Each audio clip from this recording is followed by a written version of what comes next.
Você lembra de mim? Disse a senhora pobre de 70 anos. A resposta do milionário mudaria tudo. A chuva caía forte naquela tarde de quinta-feira, quando Daniel Mendes estacionou seu Mercedes preto em frente ao restaurante 5 estrelas. Aos 45 anos, ele era o dono de uma das maiores construtoras do país, um império erguido com suor, lágrimas e muita fé em Deus. Seus ternos italianos e relógios suíços contavam apenas metade da história de um homem que conhecia intimamente o gosto amargo da pobreza. Ao sair do carro, uma mulher idosa se aproximou. Seus olhos fundos e roupas remendadas contrastavam com o luxo ao redor. Ela segurava um guarda-chuva quebrado que mais molhava do que protegia. Por favor, senhor, você poderia me ajudar com alguns trocados para comer? A voz tremia, mas havia algo nela que fez Daniel parar. Ele já estava acostumado a ajudar pessoas necessitadas, através de sua instituição cristã, mas algo naqueles olhos o perturbou. Antes que pudesse responder, ela perguntou com a voz embargada: Você lembra de mim? Daniel franziu a testa, examinando o rosto marcado pela idade e sofrimento. Desculpe, senhora, mas acho que está confundindo... Dani, ela sussurrou, usando o apelido que só uma pessoa no mundo costumava usar. Seu versículo favorito era Provérbios 22:9. O generoso será abençoado. Eu ensinei isso a você. O mundo de Daniel parou. Suas pernas fraquejaram. Aqueles olhos... Deus do céu, aqueles olhos verdes que ele conhecia apenas de uma foto desbotada que guardava há 40 anos. Vovó Helena. A palavra saiu como um gemido sufocado. Mas me disseram que você tinha morrido quando eu tinha 6 anos. Helena começou a chorar, suas lágrimas se misturando com a chuva. Daniel, em choque, a abraçou ali mesmo na calçada, sem se importar com os olhares curiosos. Ele a levou imediatamente para dentro do restaurante, pedindo uma mesa reservada. Os garçons olhavam com desaprovação para aquela senhora maltrapilha, mas um olhar firme de Daniel os silenciou. Como isso é possível? Daniel segurou as mãos trêmulas da avó, sentindo as calosidades de décadas de trabalho pesado. Minha mãe me disse que você tinha falecido. Helena baixou os olhos, a vergonha pesando em seus ombros curvados. Seu pai, ele nunca me aceitou, Dani.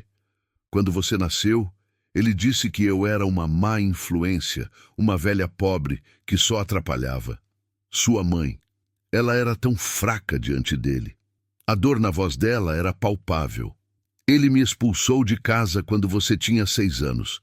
Me deu dinheiro e disse para desaparecer da vida de vocês. Ameaçou que, se eu voltasse, faria algo terrível. Daniel sentia a raiva crescer em seu peito. Seu pai, aquele homem orgulhoso e cruel, que morrera 10 anos atrás sem nunca ter se aproximado dele. Sua mãe, que levara o segredo para o túmulo 3 anos depois. Por que você não voltou depois que eles morreram? Eu te procurei. Contratei investigadores. Eu tentei, meu filho. Mas a vida foi cruel comigo. Perdi tudo. Adoeci. Fiquei na rua por anos. Não conseguia nem lembrar direito quem eu era em alguns momentos. Como poderia procurar você assim, fracassada e destruída? Ela acariciou o rosto dele, seus olhos brilhando com amor maternal. Mas Deus me trouxe até você hoje. Ele respondeu minhas orações. Nas semanas seguintes, Daniel levou Helena para sua mansão, onde ela recebeu cuidados médicos, roupas novas e, principalmente, o amor que lhe fora negado por décadas. Mas a cada dia, mais pedaços dolorosos da verdade emergiam como cacos de vidro cortando velhas feridas. Helena, sentada no jardim da casa, contou sua história enquanto Daniel gravava tudo, lágrimas escorrendo por seu rosto. Depois que me expulsaram, tentei sobreviver como lavadeira, faxineira, qualquer coisa. Mas seu pai espalhou mentiras sobre mim na vizinhança. Dizia que eu era louca, perigosa, ninguém me dava emprego. Acabei morando nas ruas de diferentes cidades. Havia dias em que só uma oração me mantinha viva, Dani. Eu pedia a Deus para me deixar ver seu rosto só mais uma vez antes de morrer. Ela sorriu através das lágrimas. E ele me ouviu. Todos esses anos, eu guardei isso aqui. De um saquinho surrado, ela tirou um pedaço de papel amarelado. Um desenho infantil que Daniel fizera aos 5 anos. Ele e a avó de mãos dadas, com um sol enorme, e a frase, "Eu amo vovó". Daniel chorou como não chorava desde criança, abraçando aquela mulher frágil que representava um pedaço arrancado de sua alma. Vovó, eu prometo que vou compensar cada dia roubado de nós, cada lágrima que você derramou. Mas Helena segurou seu rosto com firmeza surpreendente. Não, meu filho, não é sobre compensação. É sobre perdão. Você precisa perdoar seus pais como Cristo nos ensinou. A amargura só envenenará seu coração. Suas palavras tinham a sabedoria de quem sofrera, mas escolhera a fé sobre o rancor. A paz, porém, seria temporária. Uma semana depois, durante uma reunião de negócios, Daniel recebeu uma ligação de seu advogado, Roberto, com uma voz tensa de urgência. Daniel, precisamos conversar. É sobre sua família. Há algo que você precisa saber imediatamente. No escritório de advocacia, Roberto colocou sobre a mesa documentos antigos, cartas e registros bancários. O que Daniel descobriu ali fez seu sangue gelar. Seu pai não apenas expulsara Helena, ele roubara dela. A casa onde Helena morava, herança deixada pelo marido falecido, fora fraudulentamente transferida para o nome do pai de Daniel através de documentos falsificados. O dinheiro da venda, uma fortuna para a época, fora usado como investimento inicial nos negócios do pai. Isso significa que Daniel mal conseguia processar. Significa que parte significativa do patrimônio que você herdou foi construído sobre algo roubado de sua avó. Roberto confirmou, sua voz grave. Legalmente, ela teria direito a uma compensação substancial. Estamos falando de milhões com juros e correções. Mas a revelação mais chocante ainda estava por vir. Entre as cartas antigas, Daniel encontrou correspondências que sua própria mãe escrevera, mas nunca enviara. Nelas, ela confessava saber de tudo, pedia perdão a Helena, mas admitia ser covarde demais para enfrentar o marido. Escolhi meu conforto sobre minha mãe. Deus me perdoe. Que Dani nunca saiba que tipo de mulher fraca eu fui. Daniel saiu do escritório cambaleando, o mundo girando ao seu redor. Toda a sua vida, toda a sua identidade estava construída sobre mentiras e traição.